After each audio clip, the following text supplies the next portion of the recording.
Back in 2020, I bought an old Dodge Ram conversion van for 2,800 bucks. And it wasn't perfect, but it was great for me. It was my starter van and I built it out and I loved it, but I wanted something I could stand up in. So, I bought a bus. And it was a short bus. It was a lot of work. It was a lot of headache, and I eventually wound up selling my short bus after I built it out, gutted it, started from scratch, and did a new build inside of it. It was probably the hardest project I'd ever worked on. Then I decided to sell that bus and I went and looked at this Sprinter about 3 hours away from me. I test drove it. It was far from perfect, but it had really low miles for a really great price, so I couldn't pass it up. And now I am taking the van to the mechanic for the second time. The first time around, I had them do a once over type of inspection to tell me what I needed to do in order to get the van in its best shape, other than the things I already knew I needed to do on it. So here we are at the Willamette Tech Fleet, aka WTF, and they're gonna take care of me. Let's talk about how much it's gonna cost.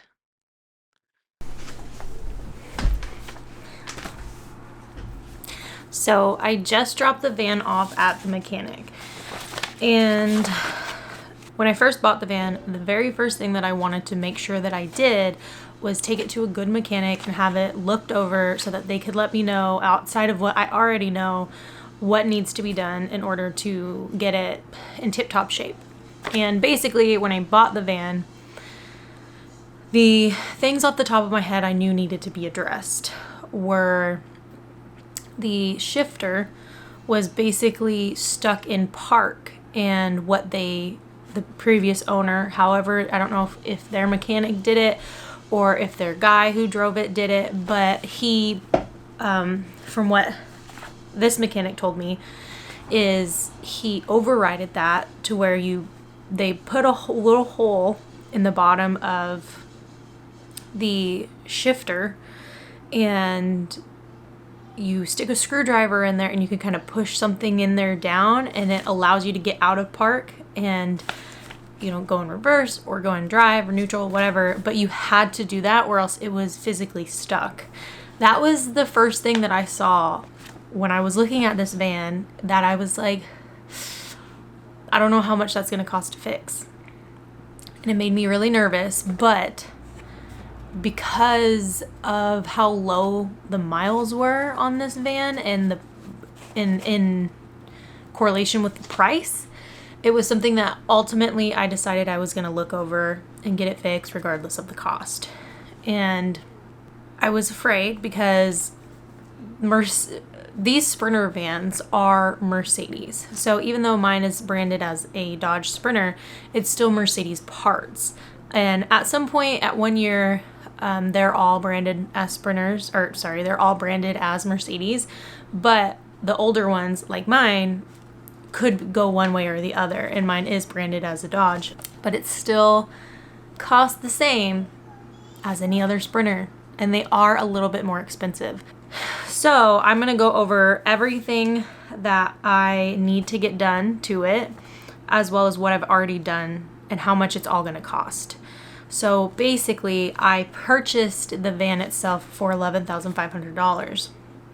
Now, even though that's a great deal, I took it to the mechanic, and I mean, you're gonna be most likely having to have some work done on it, especially one that was an older van. It was a work van. They kind of beat it up a little bit. Mine wasn't too bad, but I've seen them where they're pretty bad. So the shifter was like the first thing that was immediate that I saw.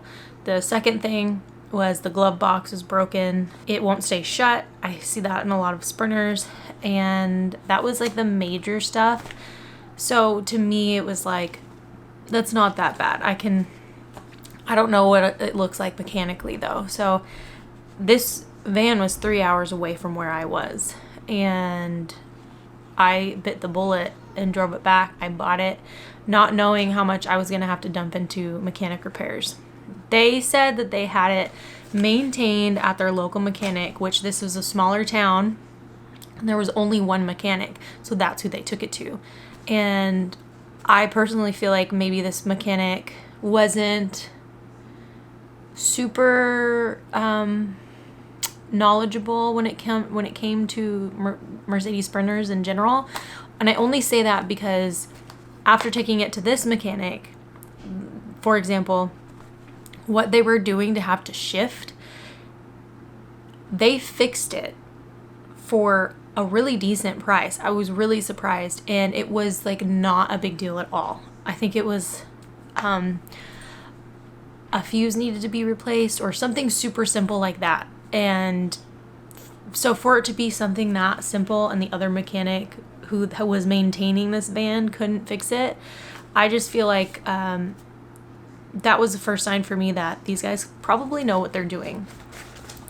So that being said, I took it there. I knew I needed an oil change in it. That was something that I knew up front. It needed an oil change.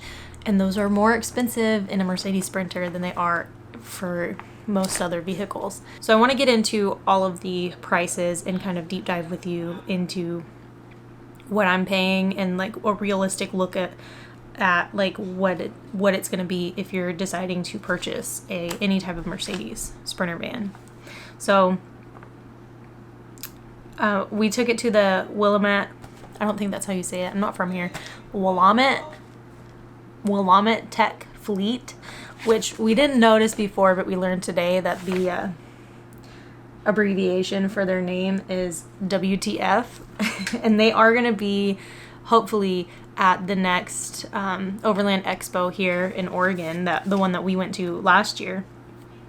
So first things first was I told them I wanted them to look it over and let me know if there's anything that they find outside of what I found. What I found that I needed was an oil change, the shifter that was stuck in park, and then I had 2 lights on the dash that would both come on and off, which were the brake light indicator and the traction control. So for the oil change, it was $300, $293 to be exact. That just is what it is. Got that done. Then for them to look into the shifter being stuck and then the 2 lights, they charge $160 per hour for labor. So, and diagnostics. So it was $160 for diagnostics and then to fix those. I also, looking at the receipt, I also paid for parts finding time, which was $264. And then each of those other things were $160. And then I did do the brake switch. So what happened was, because it was stuck in park, my brake lights were stuck off or stuck on, one or the other, but they were out, which is illegal. So she was like, we could fix it. So they fixed the shifter and fixed the rear brake lights for $180. So this was a grand total of what I did, which was all of that, for $1,253.57. So that was everything that I did. I went ahead and I paid for that and had that done because it was important that to me that those things got done. And then I have a list here of everything else that needs to be done. So we have and also I think earlier I mentioned the traction control malfunction display, like those lights that were on. They just diagnosed that. They didn't fix it. So the brake wear indicator light was coming off intermittently. That is going to cost $98 to fix. The brake lines in flush need to be done, and that is $542. The drive belts. Let me reverse here. So the brake wear and tear indicator light is $100, right? They noted, confirm the light is on. all the brake metal looks good. Tested each sensor individually and found the left rear is bad. Plugged in the test sensor to test wiring and confirmed suspicion of bad sensor. Warning light turned off with test sensor plugged in. Need to replace the sensor. So that is just a sensor. The brakes, they said the brakes look fine. It's just the sensor is bad. And then the brake lines and fluid flush for $542.31. It says front rubber brake lines starting to crack. Pedal squishy. Brake fluid dark, should flush. So that is one of 3 major expenses that I am putting into the van. So that isn't something that I've done yet, but that is third in line to be done. So today I took the van to the mechanic for this next thing, which is the drive belts. The tensioner is coming apart. The belt is crooked and worn. So the drive belts, basically, she said that's one of the number one things that I need to get done, because if that goes south, that will ruin your whole engine. So I was like, okay, I'm going to do that as soon as possible. And so I got everything else done a couple weeks ago, and I'm doing these repairs as I can afford it. So this month I am doing that. So that total is $650. So that's what I'm doing today. And then I'm also, while it's at the mechanic, I'm also having them take out the passenger's seat. I am putting my diesel heater underneath the passenger seat, hopefully. And I tried to take it out, but the tools that we have just aren't strong enough. There are 2 bolts that are just completely stuck. We cannot get them out. So basically I told them if they can take it out, take it out. If it's something that is just like becoming, like if you're going to have to drill it out or something crazy like that, don't worry about it. I'll put the diesel heater somewhere else. And so they might be doing that. And I believe that's it. Just the drive belts. Oh, and then I have a rear tail light out. And so they're replacing that today. So it's going to be more than $650. It's probably going to be more closer to $1,000 or more if they take the seat out. To replace that light in the back, they're going to do 2, and it's about $100, which is this one right here. Lights, no brake lights on arrival, brake light bulb out. So they're also doing that today, which is $109. And next we need to do the cabin air filter. His notes were terribly filthy. May have never been changed, still says Mercedes-Benz. I thought that was funny. But that's going to be $129. And then the last major big expense for fixing is the transmission fluid. Again, that is something they said, like, she basically told me, and by she I mean the receptionist, and then the mechanic is a he. And so she basically told me that when it comes to the transmission fluid, if you let it go too far to where it's like really bad, she said you're basically, according to Mercedes themselves, their suggestion is to just let it ride until your transmission goes out and replace the transmission. I can only imagine how much it would cost to replace the transmission. I'm sure it's much more expensive than the $586.38 that it would be to just get a transmission fluid flush. Or whatever that they do, just the transmission fluid that is dirty for them to fix that. So right now I'm doing the brake line, right now I'm doing the drive belt. Next I will be doing the transmission fluid. Then I will be doing the brake lines and fluid flush. Now, those are the 3 major high-priced things that I have to do in order to get the Sprinter van in tip-top shape. And as I'm doing each of these things, depending on how much I can afford, I'm trying to do some of the smaller things as well. So like today with the drive belts, I'm also doing the brake lights. And then I would do something else, but I really need to get that seat out. So I'm having to pay them to take the seat out, which depending on how long it's going to take, you know, they charge $160 an hour. So that's kind of like your guesstimation range of how much that might cost. And then the fuel filter, it says top crusty, may have been a while since last service.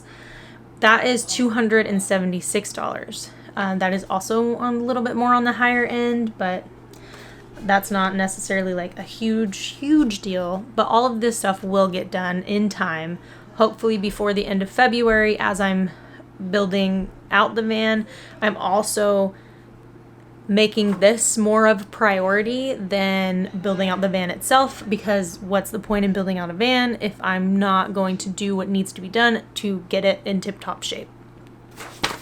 I believe that is it. That is all that needs to be done.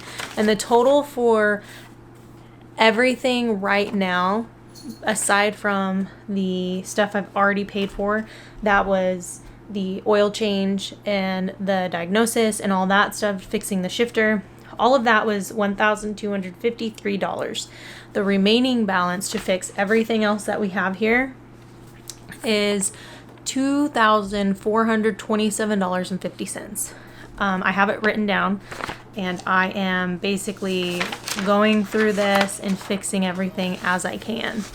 So they also printed out this sheet for me, which is, it has this little X, a little caution, and a little smiley face, a caution, and an X. And what those mean are basically like good, and then the cautionary is like not like super bad right now, but keep an eye on it. And then the X is priority. So basically like the top three were the drive belts, the brakes, and the fuel filter. So those are my top priority ones, and the other ones would be the lights, which I'm fixing today, the dash warning lights. I'm not doing that today, but hopefully soon. And then the cabin air filter is a priority, transmission fluid. Sorry, the drive belts, the brakes, and the transmission are the top priority. And then the fuel filter, cabin air filter, and I think that's it. So I only have a couple more things that I need to do, but that's a realistic look of how much it cost me personally to buy the van for $11,500, and then immediately taking it to the mechanic. I paid, over $1,200 with about $2,500 left to fix it and get it in tip-top shape. So that's, well over $3,000 to do what I need to do to make sure that I'm probably not going to have any issues on the road. Once that's done, it's super important to keep up on your maintenance. One thing I really like about this particular Sprinter van is it is a T1N, and those engines on the T1Ns in particular are known to go 1,000,000 miles if you maintain it and keep up with it. So I was told regular oil changes, depending on how hard you drive her, between 7,500 miles and 10,000 miles. And then other than that, make sure that your transmission fluid is good, and just on regular maintenance, just make sure that you're taking it in and you're taking care of what needs to be taken care of. And that sucker will go to, are known to go to 1,000,000 miles. As far as the glove box that was broken when I bought it, I did buy from T1nparts.com a new glove box door, but I've realized that the part that's broken is the latch on the inside. So I'm going to reach out to them. That was $100 just for that glove box door. So I'm going to reach out to them and see if maybe I can send it back, or, get the correct piece for that.